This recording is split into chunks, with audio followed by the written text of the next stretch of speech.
ya. Udah, pastikan ujung ini bersih dah ya, kita amankan dulu. Nah di era sekarang itu lebih enak, ibaratnya iki awake dhewe iki iso sinau karo wong liya, iku padha karo training dah, sama juga training, kita training dengan orang lain. Oh, gitu ya, semoga mudah dimengerti ya. Kemarin itu ada yang komentar, aku suka banget itu komentar si abang siapa ya, lali aku lupa nama nih. Kemarin itu ada yang komentar gini. Ya deh, selamat pagi ya, kita akan berbagi pengalaman ya untuk seputar pembersihan throttle body di video aku yang kemarin. Itu banyak yang komentar ya, ada yang bilang apa itu, banyak lah ya berbagai pendapat. Nah ini awal terjadinya motor ini itu trouble-nya dia sering mati, sering stasioner, sering mati dan gak enak ya, biasanya dari ISC ini, ISC kotor biasanya. Nah ini nanti sekalian tak bongkar, sekalian tak bersihkan ya. Ada alasan kenapa untuk si MAKS tidak boleh dibongkar, nanti tak jelasin ya sekalian, kita saling berbagi pengalaman. Oke dah ya, sini kan udah kondisinya kotor ya, udah kotor. Injektornya ini tidak saya lepas karena injektor masih bagus, cukup disemprot dari sini tidak apa-apa ya.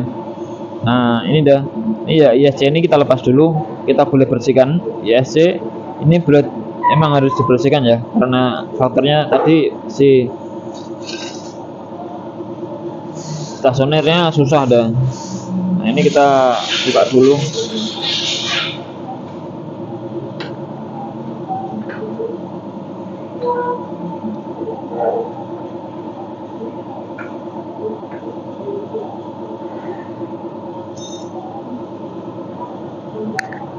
Nah kondisinya kayak gini dah, kotor banget ya. Nah untuk pembersihan ini kalau disemprot pakai karbu cleaner ya, nanti karbu cleaner dan juga pakai BBM. Nah, ketika motor nyala, banyak teman-teman yang pakai disemprot digas dengan mesin nyala ya, digas dan disemprot pakai karbu cleaner. Itu boleh-boleh saja, cuman kurang bagus ya. Justru untuk kotoran yang ada di sini, di bagian sini dan juga dari karet filter itu biasanya ada banyak debu ya, ketika disemprot melalui filter udara, justru si kotoran akan masuk sini ya, masuk ke ruang bakar yang beresiko dia akan mengganjal si klep dan terjadinya klep bocor ya, beresiko seperti itu. Nah alangkah bagusnya dibongkar seperti ini. Dan untuk seputar MAKS ini tak ulang lagi ya, tak ulang kembali pembahasan ini. Banyak yang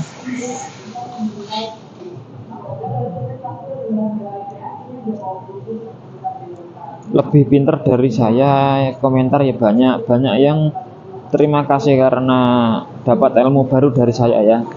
Nah di sini saya bukan membahas seputar pintar atau tidak ya, yang pada dasarnya kita itu sama-sama saling berbagi pengalaman ya, biar tidak terjadinya hal yang tidak diinginkan dari setelah kita bongkar ya. Karena sebagai mekanik ya, kita boleh bongkar ya dengan tanda kutip kalau emang benar-benar urgent. Kita servis motor, kalau motor tidak kendala emang dari penyakit gitu, alangkah baiknya kita rawat servis berkala ya pada umumnya saja. Jadi ketika motor setelah kita servis, motor tidak ada kendala gitu ya. Nah untuk teman-teman, ini kenapa dikasih kunci L bintang tengahnya yang ada susah cari alatnya ya. Nah seperti ini, itu salah satu informasi dimana tidak boleh dibongkar setiap kali bersihkan throttle body ataupun tidak boleh dibongkar kalau tidak ada masalah ya, karena ini jarang bermasalah untuk MAGS. Dan ini itu kalau pembersihannya ini harus berada di atas. Nah seperti ini kalau nyemprot ya, jangan gini ya, takutnya kalau ada kotoran yang masuk ke sensor MAGS, karena di sini ada banyak sensor ya, ada IAPS ya, IAPS, ada IATS ya kan, ada TPS ya. Di sini banyak air pressure sensor ya kan, intake air pressure sensor, dan di situ yang beresiko riskan ya, sensitif ya. Nah kita bersihkan. Jadi gini ya teman-teman, alasan di sini dulu saya pernah belajar, kita kan belajar dari pertama dari teori ya kan, dan juga ada belajar dari pengalaman, dan juga banyak belajar dari kesalahan ya. Nah kalau teori itu sudah pasti kita setidaknya tahu lah teorinya ya kan, dan juga pengalaman. Nah untuk belajar seputar dari pengalaman itu kita bisa belajar dari pengalaman orang-orang lain. Nah, sering saya nemuin ini yang sering dibongkar dan akhirnya tak riset pun gagal ya kan, tidak, malah justru lebih rusak kan. Ada yang diganti apa itu MAGS aftermarket merek lain, ketika dibawa sini motornya nggak enak, akhirnya tak suruh bawa sini lagi untuk MAGS yang orinya bawa sini dulu aja bang, coba tak pasang lagi. Nah setelah tak bersihkan, tak pasang lagi yang orinya, justru malah bagus, jadi normal gitu ya. Jadi banyak pengalaman itu kita membaca dari pengalaman orang lain ya, akhirnya kita dapat ilmu gitu ya. Ada yang ketiga, belajar dari kesalahan. Nah untuk yang paling bahaya itu kita belajar dari kesalahan.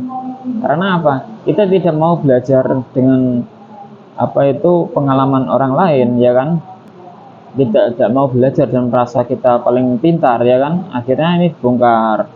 Setelah dibongkar, awal mula motornya tidak ada masalah, paling cuman rasanya raja nih gak enak, yang itu yang kan ini. Akan tetapi dia punya anggapan sendiri kalau ini kotor, dibongkar ya. Setelah dibongkar di kemudian hari justru motornya malah akan error, gak enak, sering matinan, gas berbet dan sebagainya. Nah disitulah yang namanya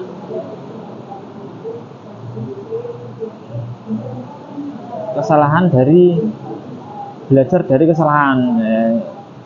Sebisa mungkin di era sekarang yang banyak kita bisa cari belajar pengalaman di era lain itu lebih enak ya di era sekarang, karena banyak video kita lihat di YouTube, di TikTok dan lain sebagainya. Kalau dulu kan kita berpatokan sama materi, patokan sama orang-orang terdekat. Nah sekarang yang tidak kita kenal, kita pun bisa belajar dari situ ya. Nah seperti itu deh. Karena ada terjadi setelah ini dibongkar, akhirnya motornya error. Nah jika terjadi seperti itu, yang rugi siapa? Rugi semua ya kan. Untuk kita sebagai mekanik akan rugi waktu juga kan, resiko juga. Misalkan memang ini error setelah kita bongkar, akhirnya mau tidak mau kita harus ganti rugi gitu ya. Nah akhirnya yang rugi kita juga rugi waktu, rugi misalkan ganti rugi diganti ya, maksudnya kita ganti throttle, kita keluarkan uang, kita rugi, dan juga si konsumen juga rugi. Kasihan, motor awalnya tidak terjadi masalah apa-apa, malah justru setelah di bengkel malah terjadi masalah, jadi kecewa, sama-sama tidak enak semua gitu. Kita belajar dari situ ya. Nah ini untuk pembersihan seperti ini dah.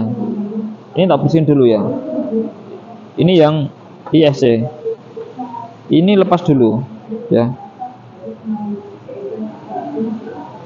lepas dulu gini dah. Nah karena ketika ini nanti semprot, dia akan nganceng di sini ya, terkunci di sini, malah kita yang akan susah lagi ya.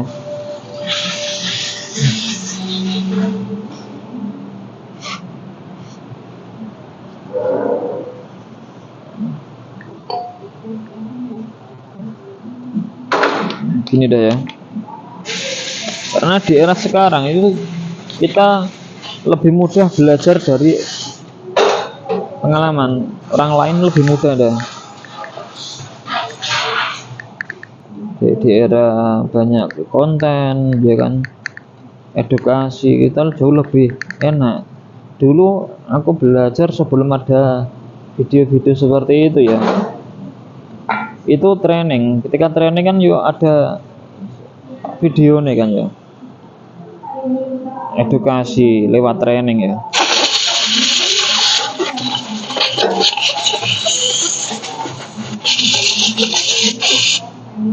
Ya, udah pastikan ujung ini bersih dah ya. Kita amankan dulu. Nah, di era sekarang itu lebih enak. Ibaratnya iki awake dhewe iki iso sinau karo wong liya.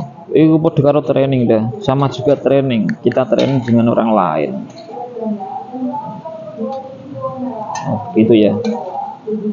Semoga mudah dimengerti ya. Kemarin itu ada yang komentar, aku suka banget itu komentar si abang siapa ya, lali aku lupa nama nih. Kemarin itu ada yang komentar gini, MAGS itu bila dibongkar jika benar-benar urgent, benar-benar penting, karena apa itu semua dipastikan kondisinya sehat semua ya kan. Ada kemungkinan di laptop, mungkin ya di laptop itu yang gejala di seputar MAGS yang bermasalah.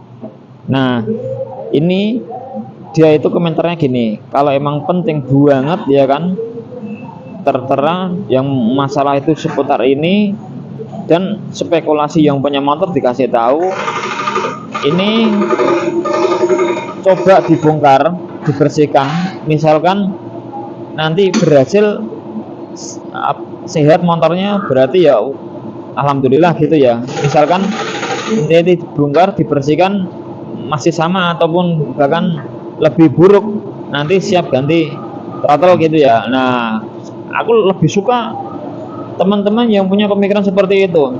Jadi kita tidak asal bongkar berani yang beresiko banyak ya. Saya pastikan emang benar-benar urgent, ini mau tidak mau kita bongkar, coba siapa tahu dibersihin bisa ya kan. Dan tanda kutip emang benar-benar ini error ya, tanda kutip benar error, dan juga si konsumen dikasih tahu. Jadi tidak ada miskomunikasi. Nah misalkan terjadi hal yang tidak diinginkan itu sama-sama tahu ya. Betul ya. Ini bersihnya posisi di atas sudah. Ini yang bikin stasioner udah enak ini dah. Nih yang bikin stasioner udah enak ini.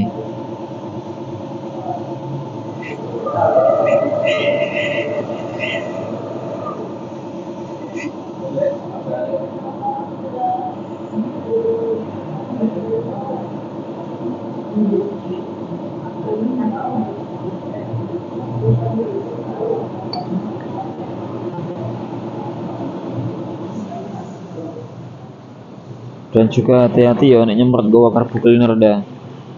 Kita berhati-hati biar tidak kena mata ya.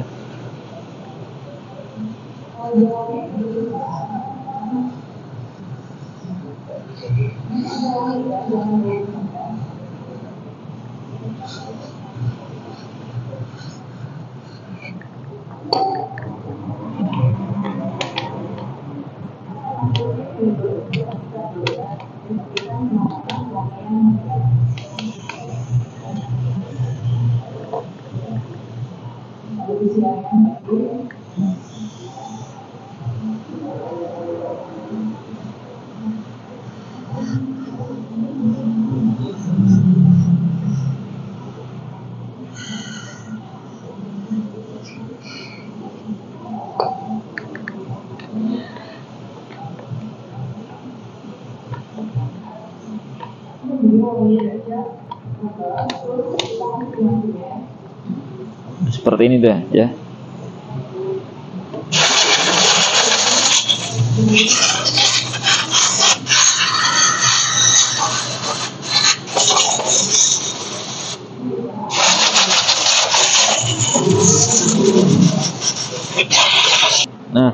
Ini untuk berlaku di motor apa? Ini berlaku untuk ke semua jenis motor ya. Karena si MAKS ataupun sensor ini ya, itu beda dengan cuk. Cuk kaya motore Vario niku udah iku beda nih. Cuk yo kena wae dibongkar, tapi nek iku ya nek iso aja. Intine nek kalau gak ada masalah bener-bener aja jangan dilepas. Karena banyak terjadi setelah dibongkar itu malah motornya jadi masalah gitu ya. Nah, mungkin untuk teman-teman yang pernah ngobrol dengan orang yang pengalaman, maksudnya orang yang lebih senior dan memahami seputar itu, pasti tahu lah ya.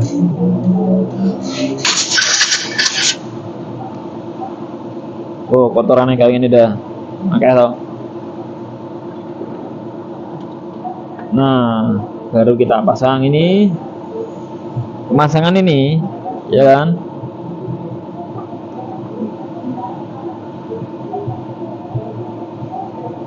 itu kurang lebihnya segini. Kalau ukurannya kalau tidak salah aku mulai dua jarak ini ya, jarak ini gap ini ya, 20 mili ya, sampai 30 tidak salah ya.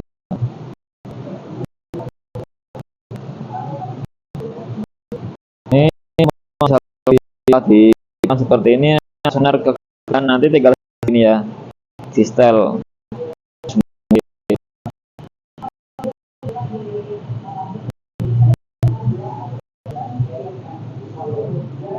Untuk pemasangan ini hati-hati, jangan sampai kalau belum ini ya, nanti tekan jangan terlalu keras. Kalau ditekan pelan-pelan dia masuk berarti sudah pas ya. Kalau ditekan keras jangan dipaksa, nanti akan terjadi bengkok, AC bengkok, bahaya. Itu pun juga banyak terjadi teman-teman. Mungkin dirasa dia sudah pas, ditekan agak keras, dipaksa kek gitu ya, dan terjadilah si AC bengkok. Nah AC bengkok yo sakit konsumen ini dah bengkok, akhirnya gelem ya ganti, soalnya gak enak stasioner. Dan ganti AC ini harganya lumayan mahal ya, 200 lebih ya, sekitar 200-an ya. Betul ya, kita saling berbagi pengalaman ya. Untuk teman-teman yang ada punya pengalaman lain silahkan tulis di komentar. Di sini kita saling berbagi pengalaman, bukan saling menjatuhkan ya.